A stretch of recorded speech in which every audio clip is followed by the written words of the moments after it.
አሜሪካ በተለያዩ መርከቦች የሆርሙዝ ሰርጥን የዘጋች መሆኗን ባሳወቀችበት በአሁኑ ሰዓት ሰሜን ኮሪያ የጸረ መርከብ ሚሳኤል ሙከራ አድርጋለች። በቀጠናውም ውጥረት ተፈጥሯል። የሰሜን ኮሪያው ፕሬዝዳንት ኪም ጆንግ ኡን በዛሬው ዕለት ራሳቸው በአካል ተገኝተው የታዘቡት የጸረ መርከብ የክሩዝ ሚሳኤል ሙከራ ተደርጓል። ሰሜን ኮሪያ የኢራንን ጉዳይ ተመልክታ ነግበኔ ያለች ይመስላል። ቀበቶዋን እያጠባበቀች ነው። በመግቢያችን ላይ የተከታተላችሁት ከዚሁ ጋር የተያያዘውን ነው ይዘነዋል።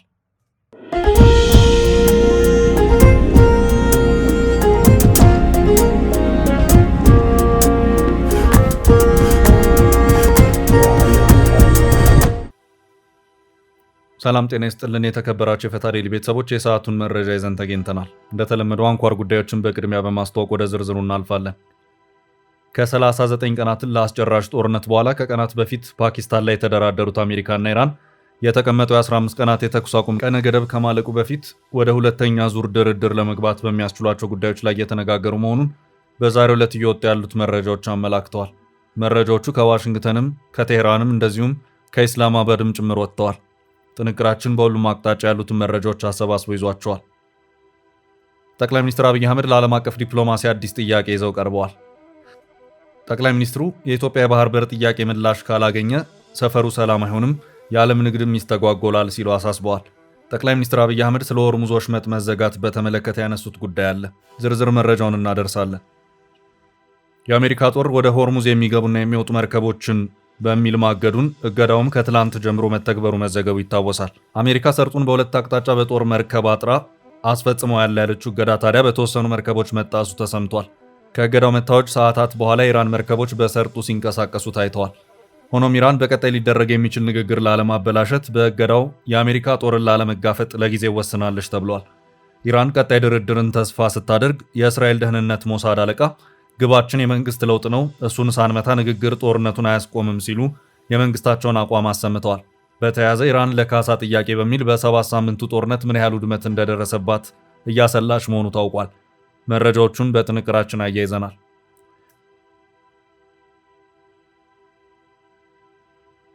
አሜሪካ በተለያዩ መርከቦች የሆርሙዝ ሰርጥን የዘጋች መሆኗን ባሳወቀችበት በአሁኑ ሰዓት ሰሜን ኮሪያ የጸረ መርከብ ሚሳኤል ሙከራ አድርጋለች። በቀጠናው ውጥረት ተፈጥሯል። የሰሜን ኮሪያው ፕሬዝዳንት ኪም ጆንግ ኡን በዛሬው ዕለት ራሳቸው በአካል ተገኝተው የታዘቡት የጸረ መርከብ የክሩዝ ሚሳኤል ሙከራ ተደርጓል። ጥንቅራችን ከያዛቸው መረጃዎች መካከል ነው። ኢትዮጵያውያን ስደተኞች በጦርነቱ መስፋፋትና በድንበር አካባቢ በሚታየው ወታደራዊ ውጥረት ምክንያት ለከፍተኛ ስጋት መጋለጣቸውን የተባበሩት መንግስታት ድርጅት አስታውቋል። ይህ እየተፋፋመ የመጣው ግጭት በኢትዮጵያውያን ስደተኞች ደህንነት ላይ የደቀነው አደጋ ምንድነው? ዝርዝሩን ይዘን ቀርበናል። ኢትዮ ቴሌኮም እና ማስተርካርድ የኢትዮጵያን የፋይናንስ ታሪክ የሚቀይር ታሪካዊ ጥምረት ለመፍጠር ጫፍ ላይ መሆናቸው ተሰምቷል። ይህም በሚሊዮኖች የሚቆጠሩ ዜጎችን የኪስ ቦርሳ ወደ ዲጂታል ዓለም የሚያሸጋግር ድልድይ ይሆናል ተብሏል። ይህ አዲስ የቴክኖሎጂ ጥምረት የዲጂታል መታወቂያን ከዓለም አቀፍ ክፍያ ጋር በማስተሳሰር ምን አይነት አስገራሚ ለውጥ ይዞ ይመጣ ይሆን? ጥንቅራችን ምላሽ አለው። እስከ ፍጻሜ አብራችሁን ቆዩ። የምንለቃቸው ዕለታዊ ትኩስ ዜናዎች እንዲደርሷችሁ ላይክ፣ ሼር፣ ሰብስክራይብ ማድረግ እንዳትረሱ።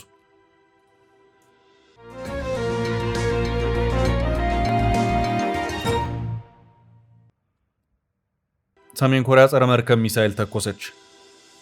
አሜሪካ በባህር ኃይል አማካይነት የሆርሙዝ ሰርጥን እንደዘጋው ይታወቅልኝ እያለች ባለበት በአሁኑ ሰዓት ልክ እንደ ኢራን ሁሉ ከአሜሪካ ጋር በዓመታት ወታደራዊና ፖለቲካ ውጥረት ውስጥ ያለችው ሰሜን ኮሪያ በዛሬው ዕለት ጸረ መርከብ የክሩዝ ሚሳኤል ሙከራዎችን አድርጋለች።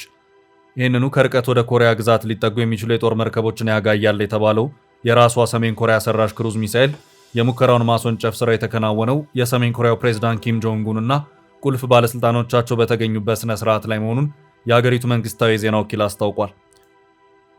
ልክ እንደ ኢራን ሁሉ በኒውክሌር ጉዳይ ለዓመታት ከአሜሪካ ጋር በከፍተኛ ውዝግብ ውስጥ ያለፈችው ሰሜን ኮሪያ በብዙ አጣብቂኝ ውስጥ በመሆን የኒውክሌር ጦር መሳሪያን በእጇ ማስገባት ችላለች።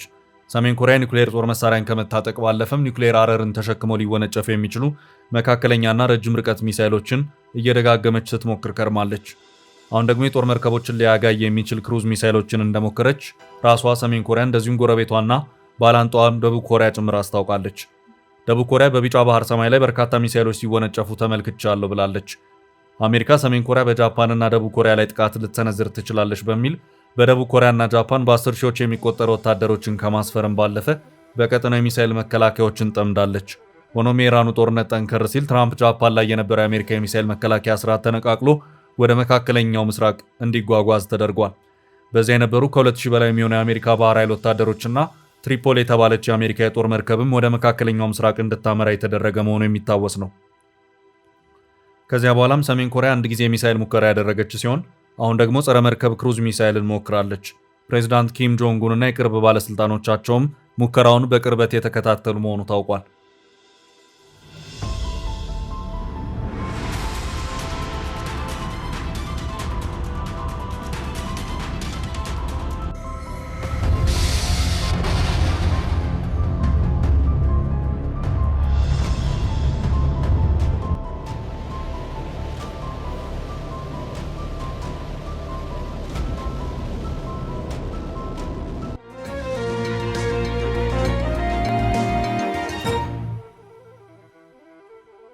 በቀጣይ መረጃ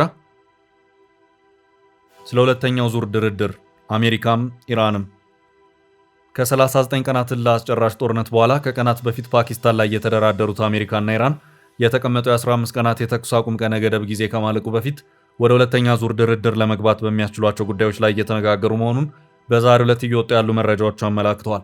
ሶስተኛዋን ተፋላሚ እስራኤልን ጨምሮ የሶስቱ ሀገራት የተኩስ አቁም ስምምነት የሚያበቃው ልክ የዛሬ ሳምንት ማለትም ኤፕሪል 21 ቀን 2026 ነው። ድርድሩ ሊቀጥል ስለሚችልበት ጉዳይ አሜሪካ አንድ ስማቸው ያልተጠቀሰ ምንጭን ዋቢ አድርጎ በዛሬው ዕለት የመጀመሪያውን ዘገባ መረጃ ያሰራጨው ሲኤንኤን ነው። ሲኤንኤን በዚህ ጉዳይ የድርድሩን የመቀጠል ዕድል በተመለከተ ዘገባውን ያሰራጨው ከአሜሪካ አቅጣጫ ብቻ ሲሆን በኢራን በኩል ስላለው ጉዳይ ያለው ምንም ነገር የለም። ሲኤንኤን ይህን ዘገባ በለቀቀ በሰዓታት ልዩነት ደግሞ ሮይተርስ የዜና ወኪል ከኢራን እንደዚሁም ከአደራዳሪዋ ፓኪስታን አቅጣጫ ያለውን መረጃ ተቀብሎ ዘገባውን ሰርቷል። ስማቸው ሳይጠቀስ መረጃውን ለሮይተርስ የዜና ወኪል ያቀበሉት የኢራንና አደራዳሪዋ ፓኪስታን ምንጮችም አዎ በትክክል ቀጣይ ድርድር ይኖራል ሲሉ ተናግረዋል። ዘገባው የቀጣይ ድርድሩን መካሄድ በተመለከተ በፓኪስታን የኢራን ኤምባሲ የሰጠበት መሆኑንም አመላክቷል። ድርድሩ በአንድ ጊዜ ማብቃት የለበትም፣ ሌላ ሁለተኛ ዙር ድርድር መካሄድ አለበት በማለት ኢራንም ሆነ አሜሪካንን በተናጠል እያናገረች ያለችው ፓኪስታን መሆኗን ያመለከተው ሮይተርስ አሁን ከሁለተኛው ዙር ድርድር መካሄድ ባለፈው ወሳኙ ጥያቄ ሆኖ እያነጋገረ ያለው መቼ ይካሄድ የሚለው ላይ ነው። አንዳንድ ዘገባዎች ሁለተኛው ዙር የሁለቱ ሀገራት ድርድር በዚህ ሳምንት መጨረሻ ሊሆን እንደሚችል እየጠቆሙ ይገኛሉ። ስማቸው እንዳይገለጽ የፈለጉ የፓኪስታን ምንጭ ስለ ሁለተኛው ዙር መካሄድ በኢራን በኩል አዎንታዊ ምላሽ ተገኝቷል ሲሉ ተናግረዋል። አንዳንድ መረጃዎች በሁለተኛው ዙር ድርድር ዙሪያ ኦፊሴላዊ ባልሆነ መንገድ ኢራንና አሜሪካ እየተነጋገሩ መሆኑን በማመልከት ላይ ናቸው። ፕሬዚዳንት ዶናልድ ትራምፕ በትላንትናው ዕለት በሰጡት መግለጫ ኢራን መነጋገር ትፈልጋለች፣ ጥሪ አድርገውልናል፣ አግባብነት ካላቸው ትክክለኛ ሰዎች ጋርም ተነጋግረናል። ከዚህ ቀደምም በነበረው ድርድር በብዙ ጉዳዮች ተግባብተናል። መግባባት ያልቻልነው በኒውክሌሩ ጉዳይ ነው። በዚህ ጉዳይ መግባባት ካልቻልን ደግሞ ስምምነት የሚባል ነገር አይኖርም። እኛ ባጭሩ ያለን ግልጽ አቋም ኢራን ፈጽሞ የኒውክሌር ጦር መሳሪያ ሊኖራት አይገባም የሚል ነው ሲሉ ፕሬዚዳንት ዶናልድ ትራምፕ በዚሁ በትላንቱ መግለጫቸው ተናግረዋል። በአሜሪካ በኩል ኢራን ለኒውክሌር መስሪያ ግብዓትነት ለመጠቀም ያበለጸገችውን 450 ኪሎ ግራም ዩራኒየም ታስረክበን ኒውክሌር ጦር መሳሪያ እሰራለሁ የምትለውንም ጉዳይ እርግፍ አድርጋ ትተው የሚል የጸና አቋም ተይዟል። ትራምፕም ቢሆኑ በብዙ ጉዳይ ተግባብተናል፣ ነገር ግን መግባባት ያልቻልነው በኒውክሌሩ ጉዳይ ነው። በዚህ ጉዳይ መግባባት ካልቻልን ደግሞ ስምምነት ሊባል አይችልም ሲሉም የተናገሩት ይህንኑ ጉዳይ ነው። በህንድ የኢራን አምባሳደር ኒው ዴህሊ ላይ በሰጡት መግለጫ እነዚህ ሰዎች ህገወጥ ጥያቄያቸውን ካቆሙ በሌሎች ጉዳዮች ላይ መግባባት ይቻላል፣ ድርድሩን በስኬት ይደመደማል ሲሉም ነው የተናገሩት።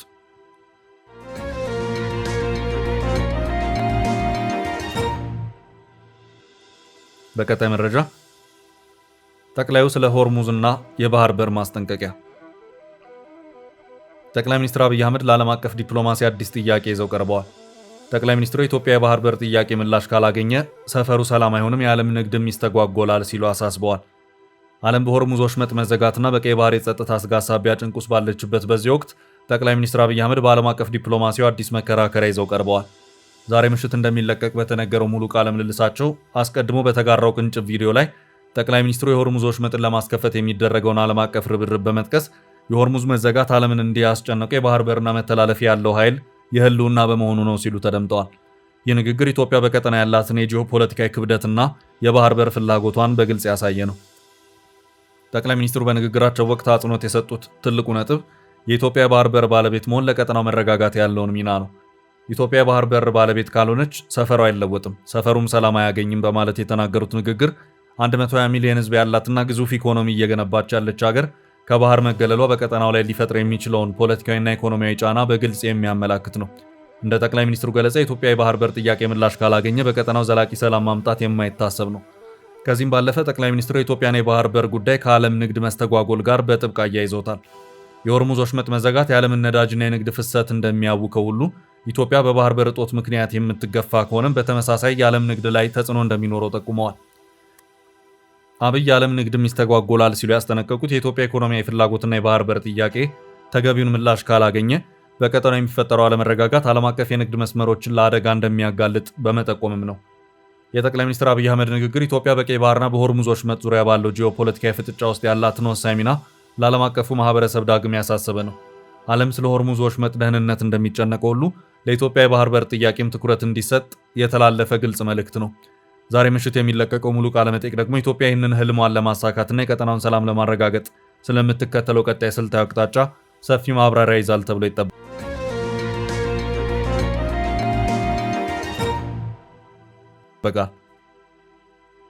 በቀጣይ ርዕስ ሞሳድ የኢራን ጦርነት መንግስት ካልተገለበጠ አያበቃም አለ።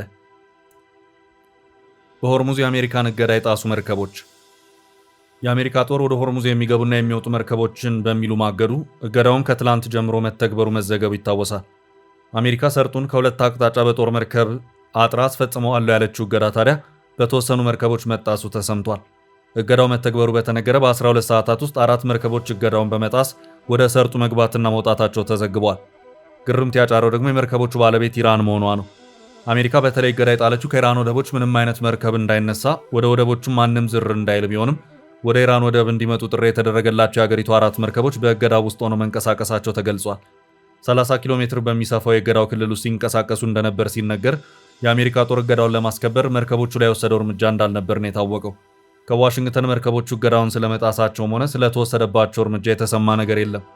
ተንታኞች ግን እገዳው ተግባራዊ ስለመሆኑ በተግባር ለመፈተሽ ሲባል በኢራን መርከቦች ጠርታ ይሆናል ብለዋል። 4ቱ መርከቦች በትክክልም ወደ ኢራን ወደቦች ማምራታቸውን የዓለም የመርከቦች እንቅስቃሴን የሚከታተለው marintraffic.com መረጃ አመልክቷል። ከኢራን 4 መርከቦች በተጨማሪ እገዳው ከተጣለ በኋላ የቻይና መርከቦች ሰርጡን ስለማቋረጣቸው እየተነገረ ነው። ይሁን እንጂ የኢራን መንግስት አሜሪካኖችን ገፍቶ ላለመፈተን ሲል የመርከብ እንቅስቃሴዎችን ለመግታት ውሳኔ ለመወሰን እያጤነ መሆኑን ብሉምበርግ መረጃ ደረሰኝ ሲል ዘግቧል። የኢራን ለአጭር ጊዜ በሰርጡ መርከቦቿን ላለማንቀሳቀስና አሜሪካን ብዙ ላለመፈታተን ስለመወሰኗ ነው ዘገባው ያመለከተው። ይህም የአሜሪካ ሰርጡን የመዝጋት ውሳኔ ከኢራን በኩል ያልተጠበቀ እንደሆነ ሆኖ ኢራን በቀጣይ ሊመጣ የሚችል ንግግርና ድርድርን ላለማበላሸት ሲባል ቴህራን መርከቦቿን በማሳረፍ ጡዘቱን ለማብረድ ስለመወሰኗ ብሉምበርግ በዘገባው አስነብቧል። ኢራን ቀጣይ ንግግር ላለማበላሸት ይህን ብትወስንም ከእስራኤል በኩል የተሰማው መረጃ ግን ቴል አቪቭ ጦርነቱን አሁን የመቋጨት ፍላጎት አለመኖሩን ነው። የእስራኤሉ ደህንነት ሞሳድ ዳይሬክተር የሆኑት ዴቪድ ባርን የኢራኑ ጦርነት ግን የቴህራንን መንግስት ማውረድ ነው፣ ይሄ እስካልተሳካ ጦርነቱ አይቆምም ሲሉ ዛሬ ላይ ተሰምተዋል። የሞሳድ ዳይሬክተር በናዚ ጀርመን ጭፍጨፋ መታሰቢያ ስነ ስርዓት ላይ ተገኝተው ነው ይህንን የመንግስታቸውን አቋም ግልጽ ያደረጉት። እንደ ታይምስ ኦፍ እስራኤል ዘገባ የሰላዮቹ አለቃ በጦርነቱ ለአየር ኃይላችን የነጠረ የደህንነት መረጃ ቀብለናል፣ እስራኤል ላይ ስጋት የሆኑ ሚሳኤሎችን መተናል። ሆኖም የኢራኑ ተልዕኳችን ግን ገና ዋነኛ ግቡን አልመታም። የጦርነቱ ኢላማ በተኩስ ማቆም አይሳካም። የቴህራን መንግስት ከወንበሩ እስኪወድቅ ድረስ ዘመቻችንን አናቆምም ብለዋል። የሰላዮቹ አለቃ ሞሳድ በቴህራን ውስጥ በጥልቀት እየተንቀሳቀሰ ነው ብለዋል። ቴህራንን ብርት ውስጥ ሆነን መስራታችን የነጠረ ኢላማ ለመምታት ቁልፍ ነው ሲሉ ተቋማቸውን አድንቀዋል። በሌላ መረጃ በዛሬው ዕለት 7ኛ ሳምንት በያዘው ጦርነት ኢራን የደረሰባት ውድመት ምን ያህል እንደሚሆን የሚያመለክት መረጃ ወጥቷል። መረጃው ከራሷ ከኢራን የመጣ ሲሆን ኢራን በቀጣይ በጦርነቱ ምክንያት የደረሰባትን ውድመት ግምት ውስጥ በማስገባት የካሳ ክፍያን የድርድሩ አካል ለማድረግ በማሰብ የጉዳቷን መጠን ማስላት መጀመሯን የኢራኑ አብዮታዊ ዘብ ደጋፊ ሚዲያ ሆነው ታስኒም የተሰኘ የዜና ወኪል ዘግቧል። የኢራን መንግስት ቃል አቀባይ ፋቴሜህ ሞሃጀራኒ ከሰሞኑ ለሩሲያ መገናኛ ብዙሃን በሰጡት ቃል እስራኤልና አሜሪካ የካቲት 21 ቀን 2018 ዓ.ም ጀምሮ ለ40 ቀናት በዘለቀው ጥቃታቸው ያደረሱት ውድመት ቅድመ ግምት $270 ቢሊዮን አካባቢ መሆኑን ጠቅሰው ይህ ቁጥር ግን ሊለወጥ እንደሚችል ተናግረዋል። በኢራን የሚገኙ ባለስልጣናት የደረሰውን ውድመት እያሰሉ መሆኑን የተናገሩት ባለስልጣኗ ይህም በህንፃዎች ላይ የደረሰውን ጉዳትና ኢንዱስትሪዎች ስራ በማቆማቸው ምክንያት የሚደርሰውን ኪሳራ ያካትታል ማለታቸውን ታስኒም ዘግቧል። ሞሃጀራኒ ለኢራን መንግስት መገናኛ ብዙሃን ኢርና ባለፈው ሳምንት መጨረሻ ከአሜሪካ ጋር በተደረገው ውይይት ከተነሱት ጉዳዮች አንዱ ካሳ መሆኑን ተናግረዋል። የአሜሪካ ምክትል ፕሬዚዳንት ጄዲ ቫንስ ቀደም ሲል በፓኪስታን በተካሄደው ውይይት ላይ ጠቃሚ ውይይቶች እንደተደረጉ ቢናገሩም ምንም አይነት ስምምነት ላይ ግን አልተደረሰም።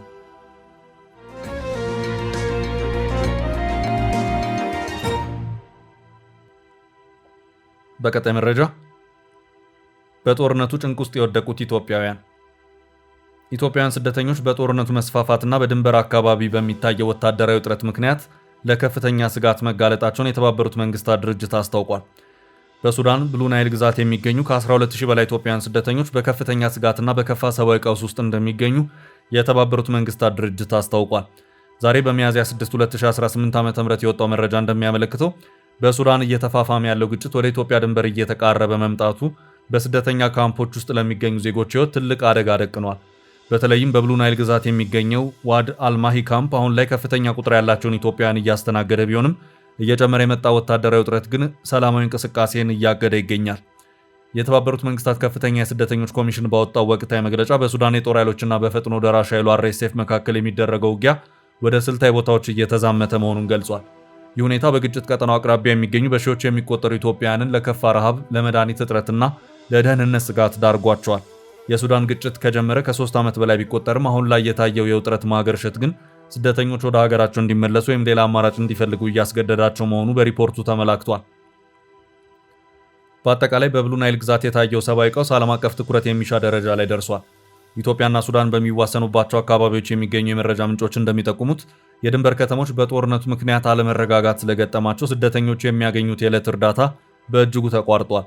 ይህ በስደተኞች ላይ የተደቀነው አዲስ ስጋት የቀጠናውን የጸጥታ ሁኔታ ይበልጥ ውስብስብ እያደረገው ሲሆን ዓለም አቀፍ ማህበረሰቡ አስቸኳይ ሰብአዊ ድጋፍና ጥበቃ እንዲያደርግ ጥሪ ቀርቧል።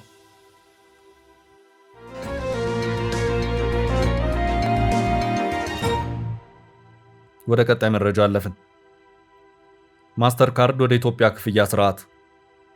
በማስተር ካርድ እና በኢትዮ ቴሌኮም መካከል የተጀመረው አዲስ የትብብር ውይይት በኢትዮጵያ የዲጂታል ክፍያ ስርዓት ውስጥ አዲስ የታሪክ ምዕራፍ ሊከፍት መሆኑ ተሰምቷል። ዓለም አቀፍ የክፍያ ቴክኖሎጂ ግዙፍ የሆነው ማስተር ካርድ በኢትዮጵያ የፋይናንስ ተደራሽነትን ለማስፋት ካለው ከፍተኛ ፍላጎት የተነሳ ከሀገሪቱ ኮሚኒኬሽን መሪ ተቋም ኢትዮ ቴሌኮም ጋር በጋራ ለመስራት የሚያስችሉ ስልታዊ አማራጮችን እየመከረ ይገኛል ሲል ብር ሜትሪክስ አስነብቧል። ይህ ጥምረት በሚሊዮኖች ለሚቆጠሩ ኢትዮጵያውያን አስተማማኝ፣ ዘመናዊና ፈጣን የሆነ የዲጂታል ክፍያ አማራጭን የሚያቀርብ ሲሆን በተለይም የባንክ አገልግሎት ተደራሽ ባልሆነባቸው የሀገሪቱ ክፍሎች የሚገኙ ዜጎችን ወደ ዘመናዊ የኢኮኖሚ ስርዓት ውስጥ የሚያስገባ ትልቅ ዕድል ነው። ይህ ስምምነት ይበልጥ ልዩ የሚያደርገው ከኢትዮጵያ ብሔራዊ ዲጂታል መታወቂያ ወይም ፋይዳ ፕሮጀክት ጋር ያለው ጥብቅ ቁርኝት ነው። ኢትዮ ቴሌኮም በሀገሪቱ ያለውን ሰፊ የኔትወርክ መሰረተ ልማትና የዲጂታል መታወቂያ ስርዓቱን የቴክኖሎጂ ድጋፍ በመጠቀም ከማስተር ካርድ ጋር በመሆን የተቀናጀ የፋይናንስ አገልግሎት ለመስጠት አልሟል። ይህ ሂደት ዜጎች በማንኛውም ሰዓትና ቦታ በቀላሉ ግብይት እንዲፈጽሙ ከማስቻሉም በላይ ኢኮኖሚውን ከባህላዊ የወረቀት ገንዘብ ንክኪ በማላቀቅና ወደ ወረቀት አልባ ዲጂታል ትራንስፎርሜሽን በማሸጋገር ረገድ የማይተካ ሚና ይኖረዋል ነው የተባለው። በዚህም ዜጎች ብድርን ጨምሮ የተለያዩ የፋይናንስ አገልግሎቶችን በሞባይል ስልካቸው ብቻ እንዲያገኙ ያስችላቸዋል። በአጠቃላይ ማስተር ካርድ ዓለም አቀፍ ተሞክሮ ከኢትዮ ቴሌኮም ሰፊ የደንበኞች መሰረትና ከቴሌብር መድረክ ጋር ሲዋሃድ በኢትዮጵያ ኢኮኖሚ እንቅስቃሴ ላይ ከፍተኛ ለውጥ ያመጣል ተብሎ ይጠበቃል። ይህ ስትራቴጂካዊ ሽርክና የንግድ ልውውጥን ከማቀላጠፍና የሀገር ውስጥ ገቢን ከማሳደጉም ባሻገር ኢትዮጵያ በዓለም አቀፍ የዲጂታል ፋይናንስ መድረክ ላይ ያላትን ተወዳዳሪነት ወደ ላቀ ደረጃ ያሸጋግራል። ስምምነቱ ሙሉ በሙሉ ወደ ተግባር ሲገባ በኢትዮጵያ የዲጂታል ኢኮኖሚ ግንባታ ጉዞ ላይ አዲስ በር የሚከፍት እንደሆነ በሰፊው ይታመናል።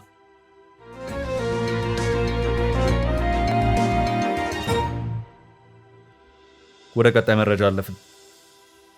ኢትዮጵያን የሚያቋርጠው የናይጄሪያ ወንጀለኛ ቡድን። የናይጄሪያ ባለስልጣናት ከአቡጃ አዲስ አበባና አውሮፓ የተዘረጋ የወንጀል መረብ ማግኘታቸውን በሳምንቱ ይፋ አደረጉ። እጾችን በተለይ ኮኬን የሚሰኝን አደንዛዥ እጽ የሚያዘዋውሩ የወንጀለኞች ቡድን መረብ ጫፍ መያዛቸውን የገለጹት በሳምንቱ በርካታ ሰዎች ከቡድኑ ጋር በተያያዘ የታሰሩ ሲሆን የቡድኑ ሚስጥር ኔትወርክ ፖሊስ እጅ ውስጥ የገባው የሕክምና ባለሙያና የ93 ዓመት አዛውንት መያዛቸውን ተከትሎ መሆኑ ተዘግቧል። የናይጄሪያ ብሔራዊ አደንዛዥ እጽ ቁጥጥር ኤጀንሲ በሳምንቱ ከናይጄሪያ፣ ኢትዮጵያና አውሮፓ የተዘረጋ የእጽ ማዘዋወር ኔትወርክ ላይ ሰፊ ዘመቻ መክፈቱን ገልጿል። ዘመቻው በካኖ ዓለም አቀፍ ኤርፖርት የአይቮሪ ዜግነት ያለው የ41 ዓመት ጎልማሳ በኢትዮጵያ አየር መንገድ ወደ አዲስ አበባ ለመጓዝ ተሳፍሮ 1.49 ኪሎ ግራም ኮኬን ይዞ በቁጥጥር ስር መዋሉን ተከትሎ የቀጠለ መሆኑን ባለስልጣኑ ገልጿል። በ84 ትናንሽ ጥቅሎች ሆኖ የተያዘው እጹን ካሻገረ 5000 ዩሮ እንደሚከፈለው ከእጽ አዘዋሪ ቡድኑ ቃል እንደተገባለት ተጠርጣሪው ገልጿል። በዚህ የእጽ ማዘዋወር ተባባሪ ሆኖ የ69 ዓመት የሕክምና ባለሙያ ቀጥሎ ማሰሩን የገለጸው ባለስልጣኑ በእጽ ቅመማ ላይ ተሰማራ ስለመሆኑ ገልጿል። በተጠርጣሪዎቹ ቤት ፍተሻዎች ሲደረጉ 7.7 ኪሎ ግራም በላይ ኮኬን እና በርካታ መድኃኒትና ኬሚካሎች መገኘታቸውን ባለስልጣኑ አስታውቋል። የ93 ዓመት አዛውንትም ከወንጀሉ ጋር በተያያዘ መታሰራቸው ተገልጿል። በተያያዘ ዘመቻ በጭነት ሊወጣ የነበረ 7000 ኪሎ ግራም ካናቢስን መያዙን ባለስልጣኑ የቡድኑ አባላት በተለያዩ ግዛቶች በቁጥጥር ስር እየዋለ መሆኑንም አስታውቋል። ሁሉም እጾች በአዲስ አበባ በኩል ወደ አውሮፓ ገበያ የሚሄዱ ነበሩ ነው ያለው። ከቅርብ ዓመታት ወዲህ በርካታ የናይጄሪያ ዜጎች በአዲስ አበባ በኩል እጽ ለማሳለፍ ሲሞክሩ ሲታሰሩ ይስተዋላል። በቦሌ ዓለም አቀፍ አየር ማረፊያ የማስፋፊያ ስራ ጋር ተያይዞ እጽ አዘዋዋሪዎች አዲስ አበባን ለህገ ወጥ ተግባራቸው ተመራጭ ማድረጋቸው ሲነገርም ይሰማል። ውድ ቤተሰቦቻችን ለዛሬ ያዝንላችሁን ርዕሰ ጉዳዮች እዚህ ላይ ቋጨን። ላይክ፣ ሼር እና ኮሜንት በማድረግ ለቻናላችን ድጋፋችሁን መግለጽ እንዳትዘነጉ እያልን ከሌሎች መረጃዎች ጋር ደግመን እስክንገናኝ ቸር